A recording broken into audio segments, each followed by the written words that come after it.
యాకుక్షి వివరే కృత్వా స్వయం రక్షతి సర్వతః నమామి జననీం దేవీం పరాం ప్రకృతిరూపిణీం కృచ్ఛేణ మహతా దేవ్యా ధారితోహం యదోదరే తత్ప్రసాదాత్ జగదృష్టం మాతర్నిత్యం నమోస్తుతే పృథివ్యా యాని తీర్థాని సాగరాదీని సర్వతః వసంతి యత్ర తాం నౌమి మాతరం భూతిహేతవే. మాతృదేవోభవ. ఇప్పుడు పరాభవ నామ సంవత్సరంలో ద్వాదశ రాశుల వారికి ఏ విధమైన ఫలితాలు ఉండబోతాయి అనేటటువంటి విషయాన్ని మనం ఇప్పుడు సశాస్త్రీయంగా తెలుసుకోబోతున్నాము. ఇందులో ప్రతిసారి చెప్పుకుంటున్నట్టు కానీ నా కవిత్వం కానీ ఏమీ ఉండదండి. శాస్త్రం ఎంతవరకు చెప్పబడిందో అంతవరకు చెప్పడం జరుగుతుంది. కొంచెం శ్రద్ధగా వింటే మీ రాశులవి గుర్తుగా ఉంటాయి. ధనురాశి వారికి పరాభవ నామ సంవత్సరంలో గోచార ఫలితాలు ఏ విధంగా ఉంటాయో సశాస్త్రీయమైన పద్ధతిలో మనం తెలుసుకునేటువంటి ప్రయత్నం చేద్దాం. ముందుగా ఈ ధనురాశిలోనికి ఏ ఏ నక్షత్రాల వారు చెందుతారు అనేది మనం చూద్దాం. మూలా నక్షత్రం 1, 2, 3, 4 పాదాలు, ఉత్తరాషాఢ నక్షత్రం వారు 1, 2, 3, 4 పాదాలు, అలాగే ఉత్తరాషాఢ 1వ పాదం. ఈ 9 పాదాలు, ఈ 3 నక్షత్రాలు కలిపి ధనురాశికి చెందిన వారు అవుతారు. వీరికి ఆదాయం 14, చాలా ఎక్కువ ఉంది కదా. వ్యయం 11, ఖర్చు కూడా చాలా ఎక్కువగానే ఉంది. అలాగే రాజపూజ్యం 5, అవమానం. ఈ విధంగా రాజపూజ్య అవమానాలు మనకి ఇక్కడ సూచిస్తూ ఉన్నాయి. ఇక్కడ ఈ రాశి వారికి గురుడు 31వ తారీఖు 5వ నెల 2026 వరకు మిథున రాశిలో సంచారం చేస్తున్నారు. తదనంతరం కర్కాటక రాశిలో 31వ తారీఖు 10వ నెల 2026 వరకు అక్కడ సంచారం చేస్తున్నారు. తదుపరి అక్కడి నుంచి సింహరాశిలోని ప్రవేశించి అక్కడే వక్రత్వం చెంది మరలా తిరిగి కర్కాటకంలోని ప్రవేశిస్తూ ఉన్నారు. ఇక్కడ కర్కాటక రాశిలో లోహమూర్తిగా ఉంటున్నారు కాబట్టి ఇక్కడ ఇవ్వవలసినంత ఫలితాన్ని ఇవ్వలేకపోవచ్చు. ఇంకా రాహు సంవత్సరాది లగాయతు కుంభరాశి యందు 5వ తారీఖు డిసెంబర్ నెల 2026 వరకు ఉంటారు. ఆ తదుపరి ద్వితీయ స్థానమైనటువంటి మకర రాశి యందు రజతమూర్తిగా ఉంటారు.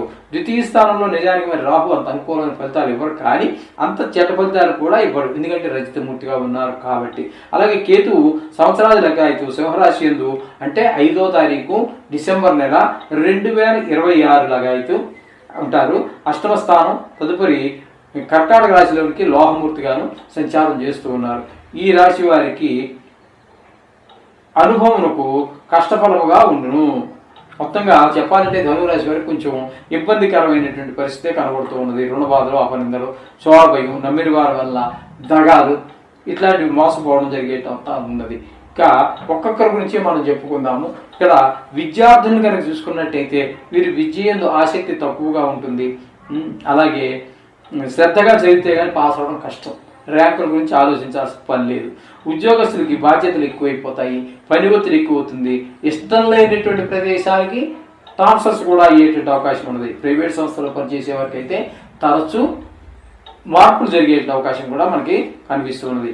వ్యవసాయదారులకైతే పెట్టుబడి ఎక్కువైపోతుంటుంది.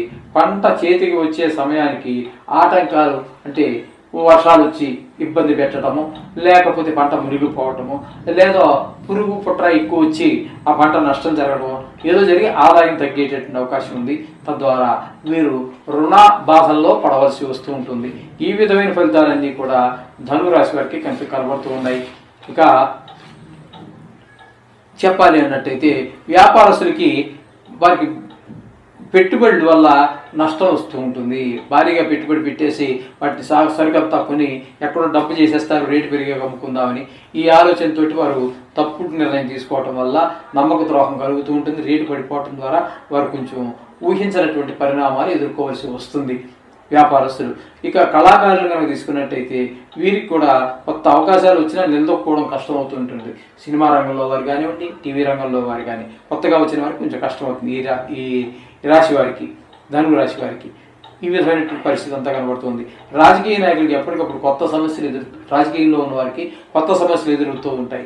అలాగే తిరుగుబాటుతనం, వ్యతిరేకత ఉంటుంది. తద్వారా మరొకసారి వారు గెలిచేటటువంటి అవకాశాన్ని తదుపరి వచ్చేటటువంటి ఎన్నికలలో వారు వచ్చేటటువంటి అవకాశాన్ని కోల్పోవలసి వస్తుంది.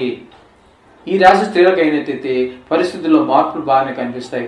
బంధువర్గంలో కలహాలు, మనస్పర్ధలు, మనస్థితులు లేకపోవడం ఇట్లాంటి బాధలన్నీ కూడా కలుగుతూ ఉంటాయి ఈ ధనురాశి వారికి, ధనురాశి స్త్రీలకి. కాబట్టి వీరికి మొత్తంగా చెప్పాలంటే వీరు 4 గ్రహాలకి కూడా, అంటే గురువు, శని, రాహు, కేతులకి అన్నిటికీ 4 గ్రహాలకి కూడా జపశాంతులు చేయించుకోవడం, ఎందుకంటే సంవత్సర కాలం పాటు కాబట్టి జపశాంతులు చేయించుకోవడం ఒక సూచన.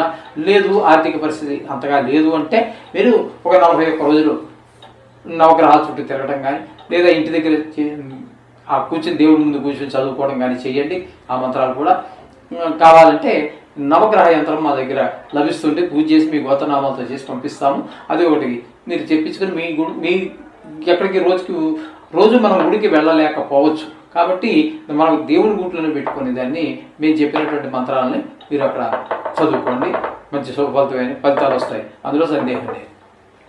శుభం భూయాత్.